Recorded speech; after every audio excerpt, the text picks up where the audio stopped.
Without looking at your paper, run through it really quick and I'll do it with you, right? Starting with the saw, so we're down here, saw a few times, and then we bring the carriage in, up to the hands, up to the toes, plank to pike up, plank to pike down, pull the carriage in, kneel on the carriage, kick to the back, knees and legs together against the strap, elbows in front of the platform strap, lower down and back, and then crunch. Up to our hands on the black handlebars, up on our toes, back like a table. Legs go back without dropping the hips, and then we just squeeze knees and then toes. How would you get down into a well lunge? I would put my right knee down on the carriage, your left foot in the well, stand up straight, knee against that carriage strap, get into a lunge. From the well lunge, you're going to stand up straight, turn to the chandelier, bend your left leg, go into a flamingo, hop onto the carriage, take it to the front, spring change, 5 whites or 1 silver, sprinter's lunge, left foot under the strap, right foot against that carriage strap, 90-90 position, push out, turn to the ocean, feet in the center, you're going to push out with your right leg, push out with your left leg, push back in with your left leg, push back in with your right leg. Good. For heavy moving squat. Moving squat is squatting, moving like this. What you're thinking about is if you hold a squat, you would do a carriage skate. Okay. And then a platform skate. Okay. And then a platform skate, and then a carriage skate. Do you want that to be your challenge, or do you want them to do this for a full minute, like this? I feel like probably stay like that for a full minute. Okay, so Right. you want to do the double skater, because there's 2 types of skaters, right? A double skate. So what would be the challenge then? I guess squat pulses? Yeah, where you like hold it out. Yeah, and then you hold out, meet me low, pulse and up, pulse. down, up, down. Good. Then you For bring this it in. one, I would tell everybody 5 white springs, but if you want to go hard, you can go to a silver. This is a lot on people's hips, so 5 should be good. Okay. I would really tell everybody 4 white springs if it's too much on the hips. Okay. From here, what do you do? Side plank. So where do you do? Kneel down on the You left? kneel down on the carriage. Good. And what And oblique then do you want? I'm going to do, probably still stick with the leg left? we just did. So yeah, the Yeah, left side. good. And then you could keep the springs here like this, right? It has to go to a lighter spring load. One white spring. Correct. Bring it out a little. You do side plank facing the ocean. You could do a thread the needle as a challenge. Once we're done, you're going to hop onto that carriage, push to the back, twister, right foot over your left. Nope. Your left foot over your right. Good catch. Your hips go back a little. Pull in with your left oblique. Once we are done there, you're going to sit back down onto the carriage, still holding those black handlebars. Right foot into the well. Yep. Your left foot against that carriage strap. Go down and meet me in a well lunge. And then we turn in for a flamingo. Amazing. And you'll face the ocean. Right leg for a micro bend. Bring it out. Bring it in. Once that's done, you're going to hop onto the carriage again. Add 4 white springs, so you have a total of 5. A sprinter's lunge again, where you put your right foot under that platform strap and your left foot against the carriage strap. Meet me in a 90-90. Push out. Once that's done, turn, face the chandelier. Heavy moving squat. Squat down. Push out with your left, out with your right, in with your right, in with your left. Good. And then your legs are done. And then you're going to go down 1 to 2 white springs, back onto the carriage, face the chandelier. Right arm against that strap for a side plank. Thread the needle as a challenge. Twister. Right, you're going to push to the back. Right leg over your left, turning your feet towards the ocean. Your hands are going to be on that handlebar. Put your feet all the way behind you. Good. Bring it in with your obliques on that right side. Then once that's done, you're going to sit back on. And we're going to go and do arms. Add 2 to 3. 2 to 3 white springs. Serve the platter, so you're going to sit on the carriage. Grab both those black straps, both black hard handles. You're going to go on your knees. And you're going to serve the platter. You're going to pull the black straps to that front mirror. Yep. Bring it back down to your side. Shoulder press. Hinge at the top. Your shoulders will go forward. Your front. How would you cue this? Arms up, elbows down in a field goal position. You push for a shoulder press. And then we are going to grab onto both those hard handles in one hand, and you will turn to face the back. Cross that right strap into your left hand and your left hard handle onto your right hand, and you'll have a cross, and we'll do a newspaper. Where you bring the arms out and in. A challenge will be taking your elbows or your thumbs to your ears. The last exercise we will be doing is a chest expansion. Turn your hands to face that front mirror. Push back as far as you can go and bring it in so your hands don't pass your hips. Amazing. I do think the spring changes are going to be one that's going to be a little harder to cue. Like remembering when to tell them? Yeah. What would you change or what would you add? I think it's great. There's only 5 spring changes. If you wanted to make a second routine from this one, you would just switch out 2 exercises from each. If I were to remove 2 things from it would be each chunk. What are the 2 hardest core exercises? Plank to pike and a panther. You can change the plank to pike into a panther and then have them do a second panther, high panther. Because when you're doing the panther here, the cables are pulling, the spring's pulling you in. Yeah. But when you're doing a panther at the back, you're having to pull the spring forward. Sometimes when you take my class, I'll teach you an ab wheel here. I will still have you do another one in the back because now this is different because you're pulling against the spring. Yeah. Can you teach the same exercise twice? Yeah. Because from the front, this is a pushing exercise. Yeah. And from the back, it's a pulling. Can you do like a core focused class or is that not as... You could. If you do core focused, the leg exercise for core would be a carriage lunge. Because this is like wobbly, right? So that's core, that's stability. Or you can do the one that I did. Instead of doing the carriage lunge, open it so that it's wobbly, split squat. This is just trying to keep the carriage from moving. If you want to make it focused, then what you would do is you take like 1 upper body exercise out and make a 5th core exercise. If you wanted to do something else besides a reverse saw, you can do a forearm plank like a minute to warm everybody up instead of a saw. I don't think people are going to remember you. That's one thing that you're going to go through as an instructor. You make a routine and then you teach 2 days later. You're afraid like, oh, I got to switch up my routine because they're going to be like, it's the same one. Right. But really, like, do you remember everything? No. So don't be hard on yourself. We made a new block by just switching out plank to pike for panther. Now when we go to legs, we did medium to heavy. Why don't we do light to heavy?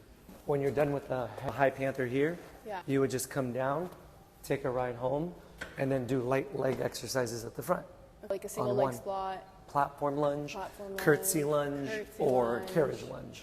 Or squat, light squats. So if you changed well lunge. If I changed well lunge, I would probably want to do either a platform lunge or curtsy lunge. Okay. I think I would maybe do curtsy. I would just write in brackets, platform lunge / curtsy. So that way you have options. How you feel that day, you can literally just go, I didn't like that, I'm just going to switch it. If you teach 2 classes and like the first one you're like, oh, that curtsy lunge was like hard on me to teach everybody. Yeah. I'm going to make it easy on my second class. You just change it to platform lunge. Okay. You could do a standing inner thigh at the front. Instead of a flamingo. Because we wouldn't be in the back already. Yes. So yeah, we would have to change that one as well. Okay. So you can write standing inner thighs / single leg squat. So you have options. Now when we go to obliques, you have side plank and you have a twister at the back. You don't really need to go to the back anymore because all your legs are at the front. You can keep the side plank and do something on the hands. Yeah. You could probably do a torso twist. That would require spring change. You're right. It says 2 to 3. Could we do a reverse kneeling crunch here?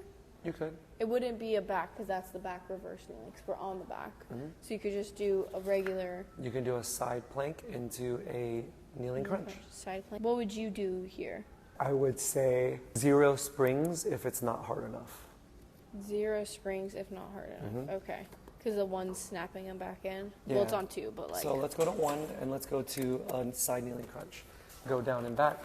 Fight the spring from pulling you in fast and just crunch. So you see how it might not be hard enough for somebody? Yeah. So if you go to 0,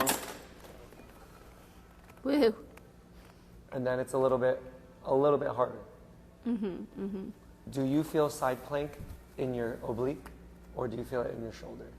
I feel like since I've been better, my oblique, but for a long time it was my shoulder. Okay. Because you had to like get out of it. Yeah. But I feel like that is one that I feel a lot of people say. Because it's usually shoulders. Yeah. Yeah. The reason why I bring that up is because if you do a side plank here, and let's say it does warm up the oblique, that's good because all they got to do is come down from here to here. Then you would just start your crunches. If you just do your crunches without warming up the oblique at the front, they wouldn't feel it as much. You wouldn't feel it? Because it's already coming in from the one white spring. So if they say we get rid of the side plank, would you do a ab wheel here to You get could a do little bit? a twisted ab wheel where your legs off the side, Oh, and then okay. that would be your oblique. Okay. Yeah. Because this is just more core then. That's Okay. not obliques, and twisting to the side is. Twisting to the side is okay. So you can do that into a side kneeling crunch, because then Instead- you would only need to go down to your forearm. Yeah. Your new oblique is a twisted ab wheel into a side kneeling crunch. If you wanted to make it really easy, I would just make 3 and 4, 1 and 2, and 1 and 2, 3 and 4. Oh, just like rotate the or. If you change it, it will feel different. Yeah. The cool thing is, if you look at these straps, and they are twisted like this, when you hold them in your hand and you turn around, it automatically uncrosses. And then you go into serve the platter, and then shoulder press.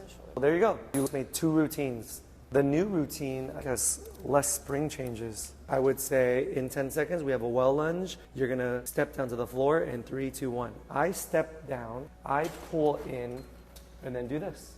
For you said pull in, kneel down, then step down.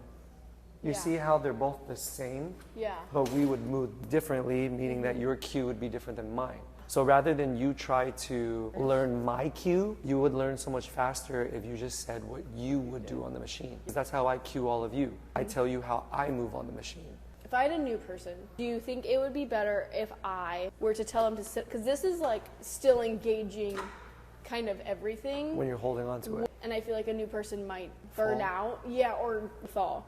So do you think it would be better if I were to say from a Hi Panther, step forward and let the carriage go? I would just say step down. If they were in this position, all they would have to do is this. Okay. I do it because it's easy to step down. They might be so tired that holding onto the bars is like they might fall. That's how I think. I also think the way that you're explaining it to me is also safe. It's just a different way. Do I think both of them are good ways? Yeah. You care.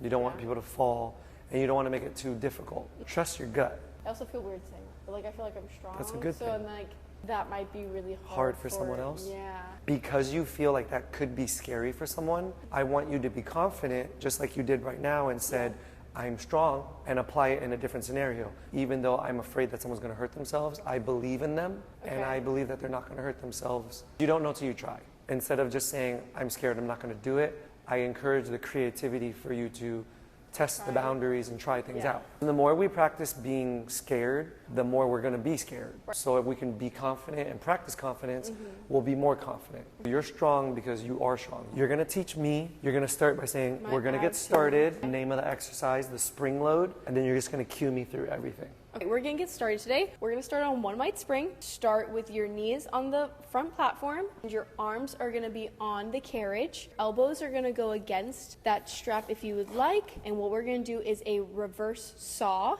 Saw forward, extending your arms at your elbows. Why does this look wrong? What do I need to do from the position? You have to slide forward. Lower down? Lower down. Okay. Into a modified plank position. Okay, so you're going to lower down to a modified plank position. From here, you're going to saw your elbows forward, and you're going to bring them back under your shoulders. In 15 seconds, we are going to go to a reverse plank to pike. 3, 2, 1. You're going to come back onto your platform, crunch it in, and take your hands and you're going to grab the outsides of the carriage. Come up to your toes on that front platform and extend out into a plank position. Rise with your hips and bring that carriage in. Release and go back into that regular plank position. We're going to kick it to the back for a back or kneeling crunch. 3, 2, 1. Bring that carriage in. Put your knees on the carriage. Kick back to the back platform. Knees together. And you're going to put it against that carriage strap. And you're going to bring your elbows in. Put it against that back platform strap. Lower into a modified plank position. Crunch with your eyes going to your thighs. Chin tucking into your chest. Your stomach lifting. And your eyes are going to go to your thighs for a crunch. And release the head, the neck, and then the chest. We're going to stay on the back, and we're going to go to a Hi Panther. In 10 seconds, you're going to put your hands on the black handlebars, up to your toes, under that carriage strap, Hips out under you, your back's gonna be flat like a table. Your feet are gonna go back towards that front mirror, and then you're gonna crunch in, bringing your toes, your knees, your hips all under you again. When you're doing it, your shoulders are moving back and forth. So keep the shoulders here. Shoulders above. Legs go back with the carriage. Legs go back with the carriage. Without dropping the hips. Without dropping the and hips. then squeeze, bend, and toes go forward.